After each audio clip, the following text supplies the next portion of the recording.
Hello students, how are you. Welcome to your biology lecture. हमने start करा था अपना थर्ड चैप्टर, जिसमें हम पढ़ रहे थे क्लासिफिकेशन ऑफ एल्गे।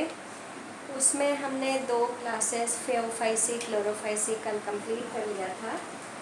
आज हम स्टार्ट करेंगे रोडोफाइसी, लेकिन उससे पहले जो मोस्ट इम्पॉर्टेंट चीज़ ध्यान रखने वाली है वो मैं रिपीट कर देती हूँ कि बेटा लाइफ साइकिल में स्पोर्स से हमेशा गमीटोफाइट फॉर्म होता है और जाइगोट से हमेशा स्पोरोफिटिक प्लांट बनता है। ये ऑपोजिट होते हैं।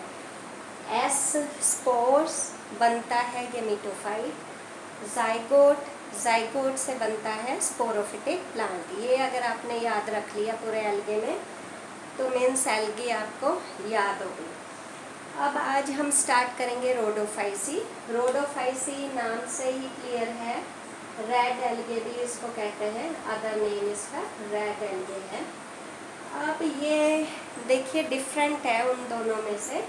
ये मोस्टली मेराइन है और ये मेराइन मतलब समुंदर में पाई जाती है, लेकिन समुंदर में भी ये गर्म पानी में या जिस जगह पर भी समुंदर में गर्म पानी होता है वहाँ पर ये पाई जाती है। गर्म एरियाज़ में हम कह सकते हैं, समुंदर के गर्म एरियाज़ में ये प्रेजेंट होती है।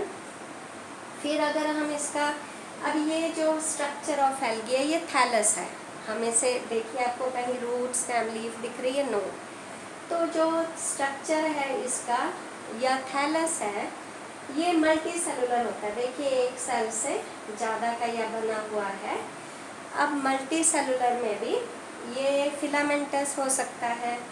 फिलामेंटस ये देखिए पॉलीसाइफन में, ये फर्स्ट वाला डायग्राम जो है ये ऐसे थ्रेड लाइक मैंने बनाया है, ये फिलामेंटस पॉलीसाइफोनिया होता है। फिर पैरेंकाइमेटस शीट लाइक, जैसे कुछ पत्रा या कोई हम गत्ता जैसे होता है फ्लैट सा, वैसे शीट लाइक जो होता है वो पोरफाइरा। फिर थर्ड जो है रिबन लाइक भी ये हो सकता है कॉन्ड्रस। ये मैंने कॉन्ड्रस बनाया है ग्रीन कलर का। ये मैंने सिर्फ आपको बताने के लिए ब्लू ग्रीन बनाया है, लेकिन रेड एल्गी है तो आप रेड से ही बना सकते हो। कॉन्ड्रस ये देखिए ऐसे रिबन लाइक, जैसे अपने बालों में रिबन लगाते हो गर्ल्स, उस टाइप का ये होता है। फिर जो लास्ट है लेस लाइक मैश वर्क। आपने जाली देखी है बेटा? चाय छन्नी देख लो घर पर, या फिर कहीं पर हम बाउंड्री करते हैं तो जाली लगा देते हैं, ऐसे बारीक बारीक से कट ऐसे। ये जाली वाली गैलीडियम इसका एग्जाम्पल है, तो जाली लाइक भी ये दिखती है। अब इसमें एक और टाइप हो सकती है ग्रासिलेरियम। वो नहीं भी याद रहता तो कोई बात नहीं। GRACILARIUM, ग्रासिलेरियम। नहीं भी याद है तो आपने ऊपर वाली याद कर लेंगे। फिर कल हमने देखा था कि जो फेओफाइसी है उसमें क्लोरोफिल कौन सा था, आपने बताया भी था मुझे सुबह। क्लोरोफिल ए था उसमें, है ना, और ज़ैंथोफिल था, लेकिन बी नहीं था। इसमें भी बी नहीं है। कैरेक्टरिस्टिक पिगमेंट्स जिनके कारण रेड कलर होता है वो है फाइकोइरिथ्रिन एंड फाइकोसायानिन, ठीक है। और इसके अलावा क्लोरोफिल ए, क्लोरोफिल डी और बीटा कैरोटीन। तो बेटा याद रखना कि रोडोफाइसी में जो पिगमेंट्स प्रेजेंट होते हैं वो है R phycoerythrin, R phycocyanin, then chlorophyll A, chlorophyll B and beta carotene. गाजर देखिए आपने, उसमें रेड कलर होता है, वो बीटा कैरोटीन होता है। पिछले वाले में क्लोरोफाइसी में था क्लोरोफिल ए और बी, और जो फेओफाइसी थी उसमें था chlorophyll A and xanthophyll and chlorophyll C. इसमें है R phycoerythrin, R phycocyanin, chlorophyll A, chlorophyll D and beta carotene. फिर रिजर्व फूड मटेरियल की अगर बात करें तो इसमें फ्लोरिडियन स्टार्च होता है, similar in composition to glycogen and amylopectin.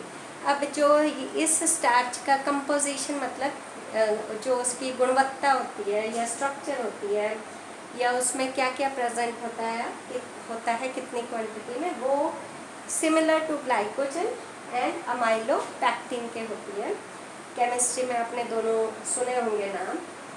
फिर जो हमारी क्लोरोफाइसी थी उसमें reserve food material pyrenoids oil droplets थे। फियोफाइसी में आपने कार्बोहाइड्रेट्स थे, मैनिटोल वगैरह थे।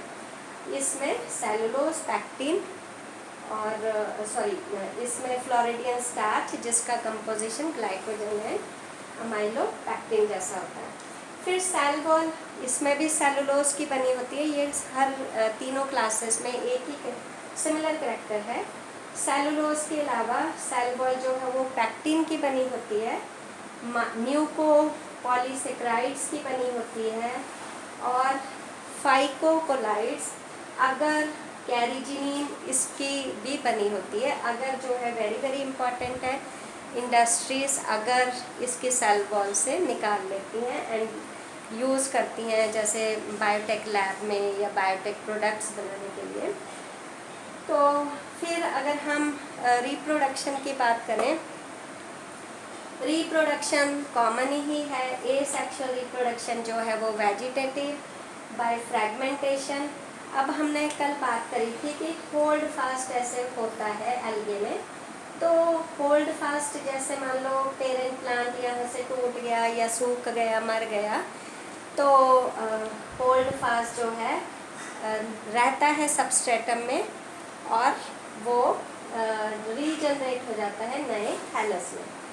तो होल्ड फास्ट का रीजनरेशन, जैसे छिपकली की पूंछ जो है वो निकल जाए, कट जाए तो थोड़े टाइम बाद फिर आ जाती है, आपका नेल टूट जाए फिर आ जाता है, सेम वे होल्ड फास्ट पड़ा रहता है सबस्ट्रेटम पर और फेवरेबल कंडीशंस में वो रीजनरेट हो जाता है।